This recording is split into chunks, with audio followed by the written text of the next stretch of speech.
All right, everybody. Welcome back, Kate.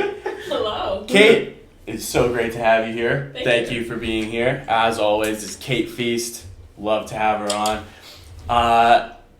This is Tailing and Fading. If you haven't been watching the last couple weeks, Tailing and Fading is how we are breaking down the news of women's sports lately.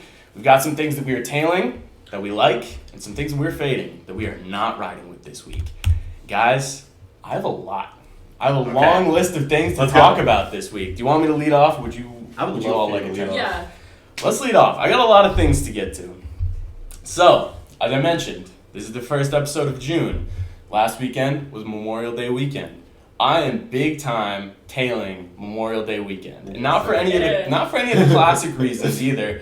It was lovely weather. It was a great weekend. Did get outside a little bit. But Memorial Day weekend is a little bit. On Monday I did. Memorial Day weekend is sneaky one of the best sports weekends of the year. I totally forgot about it, how much good stuff goes on Memorial Day weekend.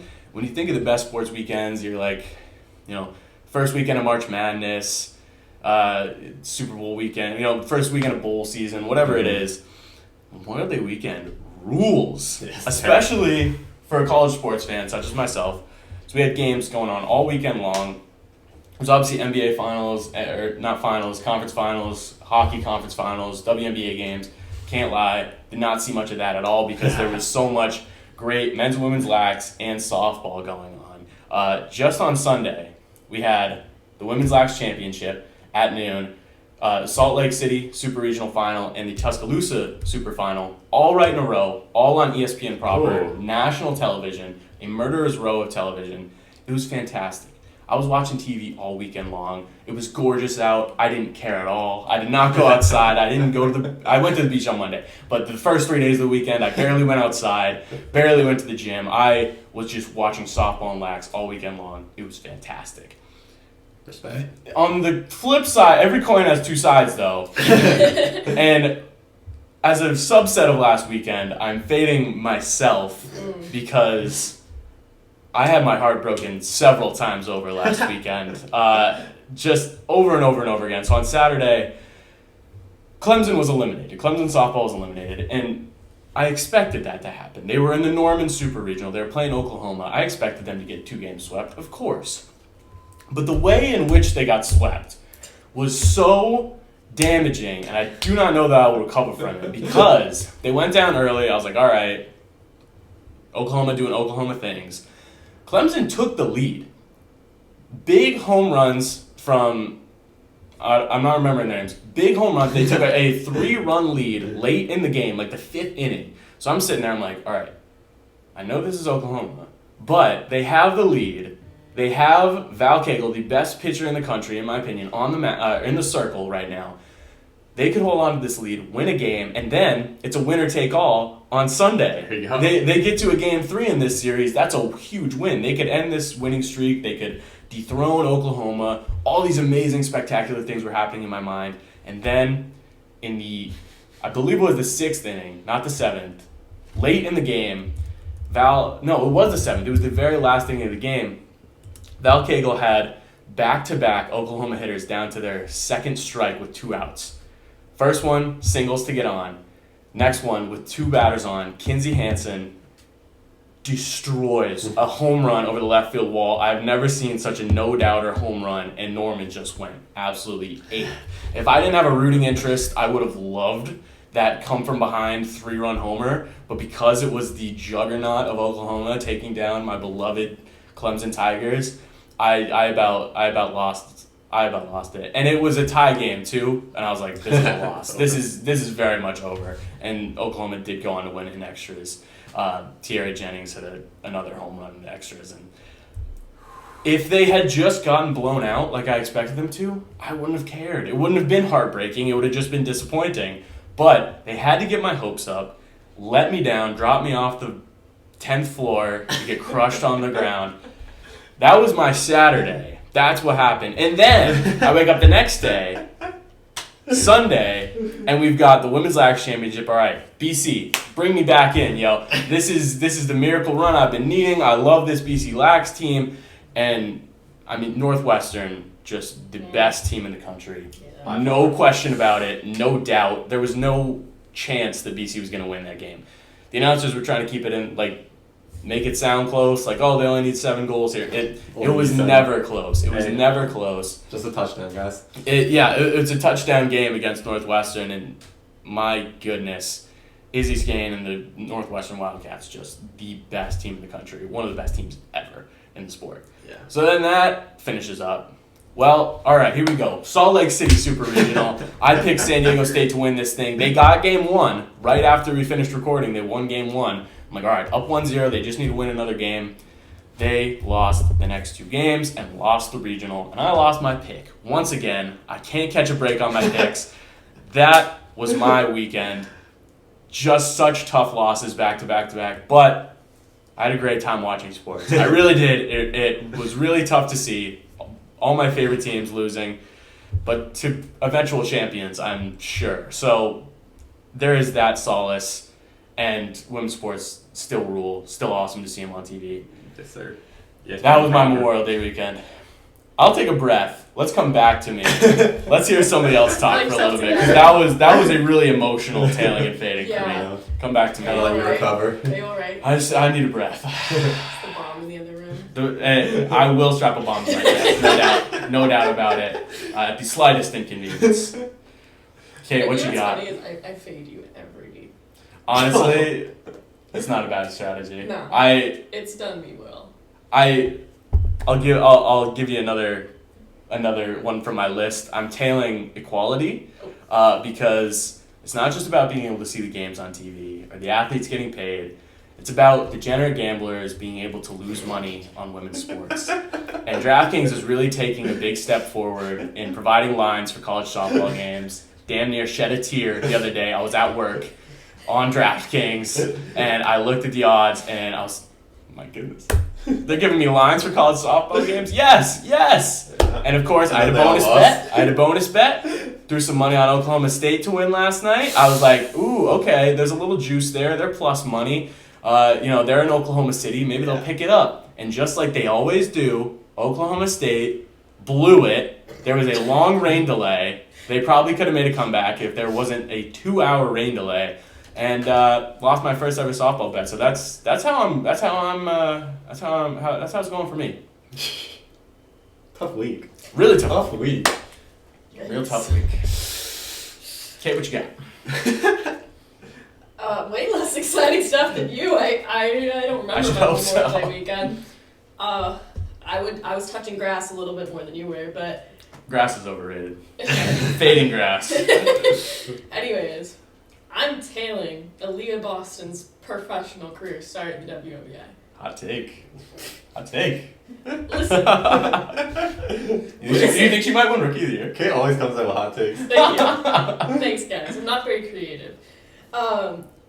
She is the first player in WNBA history to score at least 10 points while shooting at least 60. Ooh, okay. She's done that all 4 of her games in a row in regular season. She has. She's making history. She has lived up to the A hype. lot of the WNBA players make history as time goes on, as the league continues and progresses. History But does happen. history does happen, but she's kind of. I feel like she's gonna break her own record somehow, and in her career. I don't know. Different record. I would like it to fade both of you. Will that be me? Yeah. All right, that's good. I like to see it. I think she had a slow senior season in South Carolina, so I'm glad to see she's proven herself as her number 1 pick still. Yeah. Yeah, I mean, Aliyah Boston, hyper efficient, very dominant. Not much to say. We all know she's very good. Yeah, I mean, We it's knew nothing new. It's not like it's a. We knew it was coming, yeah. Yeah, and I'm just glad to see it. Oklahoma Soft. Let me tell you. Whoa! Oh my! She's going crazy back It's here. gonna pound the table with the microphone. Thank you. You're welcome. To the audio. I am fading Uh-huh. the sponsorships on WNBA jerseys. Mm-hmm. I want a jersey. Yeah. So bad. The Lynx just dropped their Rebel jersey. They did a little reveal. Super cool video. I was like, they were showing the sleeves, they were showing the back, the numbers, there's like detailing on it, and they go to the front, she's standing all powerful like, and then all I can see is Mayo Clinic across the entire bottom. And I'm just like, what? Like, and I was like, there's no way the MMDA does that. So I went, because I was like, I have jerseys from the NBA. And I looked, and it's just the little patches on the sleeves that are way less, respectfully, ugly. Yes. But, and then they like showed the back of the Lynx jersey, and it's AT&T right under the player number. Yeah. And it's distracting, personally. Like, on a personal note, I would not buy a jersey because of it, so it's probably going to hurt their sales. And I don't know why they do that, and I think they should not. I think it sucks. That's what I've always, like, wondered about, like, soccer fans. Yeah. Like, buy those jerseys that are literally, like, an ad with a number on it. Yes. And it's just, I hate wearing ads. Yeah. I hate being, sponsoring some company that I don't care about. I don't even have AT&T. No, you have to, like, just randomly wear the logo of a company that you don't care at all about. And it's definitely a deterrent from, like, wearing a jersey. Like, 100%. NBA jerseys, like, objectively look better because they don't have the big-ass Yeah, logo. and if they're gonna have, like, specialty jerseys that they want to sell that are for, like, it's for the Change Can't Wait Foundation, it's like, don't have the word Mayo on the front of a jersey. It's a great company. If they were sponsored by Le Condiment, yeah, there you go. go. That's a company that I can get I behind. would so wear shirts. Oh yeah, Duke's Mayo? Hell yeah, big time. But yeah, the Mayo Clinic, that's not, you want to rep the team, you don't want to rep I'm trying to rep Bridget Carlton, not the Mayo Clinic. Facts. I need me a jersey. A Bridget Carlton jersey. Give me that BC jersey. Although, I think if the Dream were sponsored by, like, Coca-Cola, yeah, that would actually be like, if it was a cool company that I liked, then I would wear it. If there was, like, if it, like, meant something. Yeah, true. I mean, maybe the Mayo Clinic is huge and I think it is big in Minnesota. It's like the biggest hospital in in Minnesota. But they shouldn't be, like, appealing to their local fans. Like, that's no true. one knows, That's true. like, we don't know what Mayo Clinic means nothing to us. We're fans in New England. Yeah, that's true. So they need it. And I mean, they must have paid, like, a huge chunk of money for jerseys. Like, someone else could do that easily. Big name. My thing is, like, I think, like, the NBA players or teams do have patches on the jerseys, but I think if you buy a jersey, I don't think it has the patch on it. So, like, sure, the players make them wear the logo, but if you want to sell, like, replica jerseys, why do they have to have that ad on it? That's a good point. That's a very good point. Not on TV or anything. Speaking about jerseys, have you seen the Mystics Rebel jerseys? Oh, yes. Those the black and the gold. Yeah. Those are nice. Oh. Those are fantastic. Ooh. Another one I wish I could buy. Yep. What What's their sponsor? What are they Yeah, pull up their sponsor? sponsor. Oh man, I need that, like, Shakira Austin. AT&T. AT&T. On the back. Big in the AT&T back. put a Only lot on of the back. money in the WNBA. Big in the women's Only on the hoops. back. That's not. Washington yeah, on the front. That's tough. Kind of sexy. They have a nice little heart. Like, no sponsor on the front. Yeah. I like that. That's a nice jersey. Yeah. If the logo's gonna be on Those are there, the ones. throw it on the back. Yeah.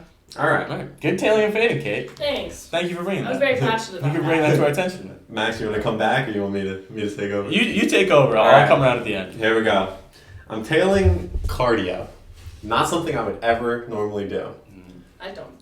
Hell no. Teams are playing faster than ever before. Yes. So the pace stat, which measures possessions per 40 minutes, Mm-hmm.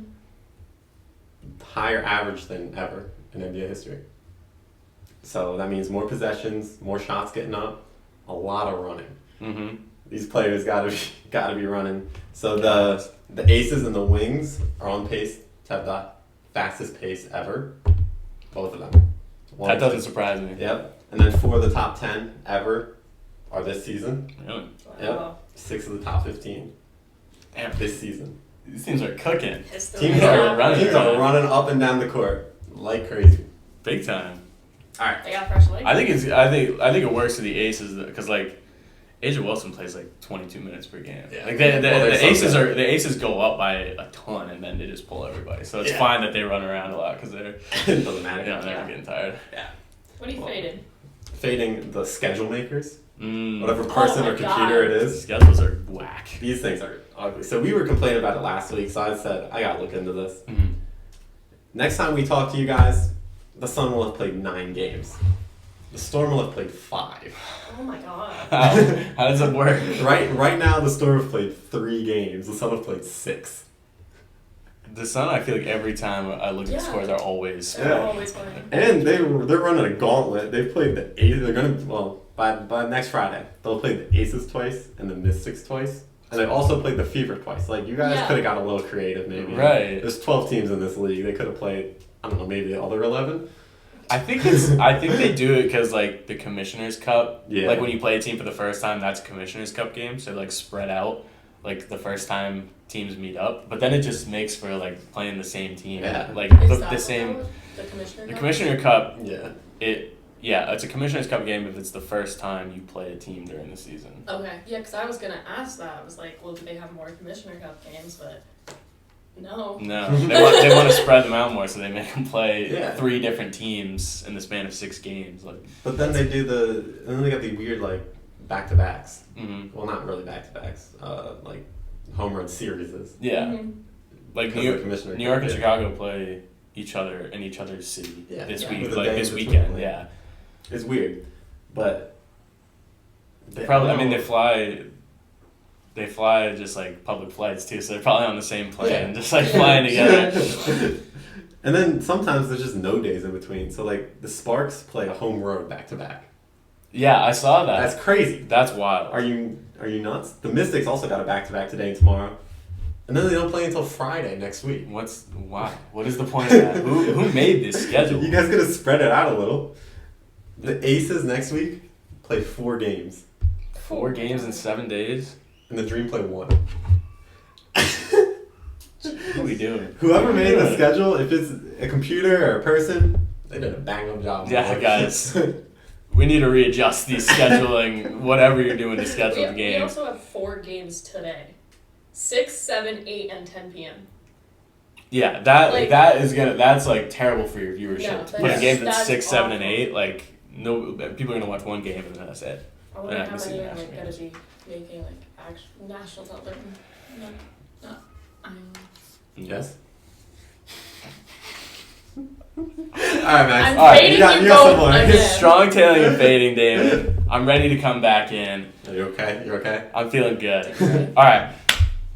I'm tailing top dogs being on top. So I griped a little bit about the best teams taking over on my teams, but some dominant runs are pretty fun to watch, I must admit. And this week, USA Softball announced their Player of the Year, and the T. Wharton announced Player of the Year for men's and women's lax. And I gotta say, these had to be 2 of the easiest decisions any committee's ever had to make. No surprise, Val Cagle, our girl, was the USA Softball Player of the Year. So sick. I was worried they were gonna ding her because of her team's performance. I mean, I just was complaining about how bad Clemson was in the World Series, but she had an amazing run, like an incredible run. Did everything for Clemson, top 5 hitter and a top 5 pitcher. Mm-hmm. Like you're just not gonna see that anywhere else in the country. And then the T. Wharton obviously went to Izzy Scane. No question about that one either. 99 goals this year. If you had asked me before the season, I know that like, and the thing is like, they took their foot off the gas against BC because they were winning by so much, and I think they did that in a lot of games. So she I don't know what the single season record is. I should have looked it up, but I think she easily could have hit the single season record this year. But she settled for 99, which is a program record. And if you had asked me before the season if it was even possible to get 99 goals in a season, I would have said no. Like that is such a high number, and I've never seen any other player go for 99. So that's ridiculous. That's a crazy number. It was easy T. Wharton award. And here's the thing. They might both go back to back because they both... Val Cagle's a junior and Izzy Scane is a redshirt junior, so she has another year. Wow. She missed a year for an ACL. They could easily come back and be players of the year once again. And maybe Clemson will be even stronger next year, would be ideal. But like I said, very cool to see these 2 players finish off dominant runs with like runaway cases for player of the year. This week, I'm also fading Dawn Staley. This is Oh my God. And I know Dawn is usually an auto tail. There you go. I'm fading this week. Usually an auto tail. Great, one of the greatest coaches ever. seems like a super cool person. Never met her, but she seems very cool.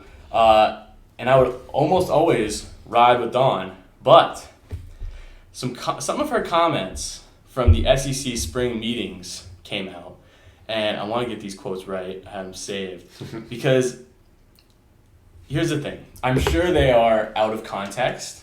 And I'm sure that there was a good reason to bring these things up. And she does have a point.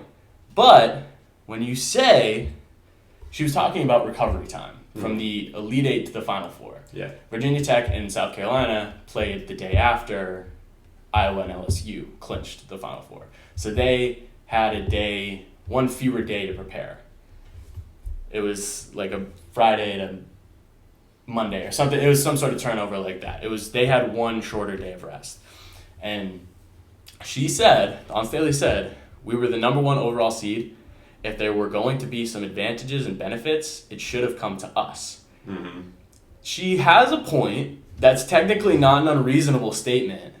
But when you say it like that, it really sounds like you're making excuses for choking as one of the best teams of all time in the Final Four. Yeah. It also, and like I said, I'm sure there was context. They were at spring meetings, so I'm sure someone was like, what changes would you like to see? And she was like, more rest in the tournament. Yeah. But the quotes, we news comes through social media. Everything gets thrown on a quote board. This was the quote that came out, and it does sound like loser talk. And, I think anyone who watched the game, Iowa just had a good matchup with South Carolina. Yeah. Iowa, I think any day of the week, Iowa would beat South Carolina.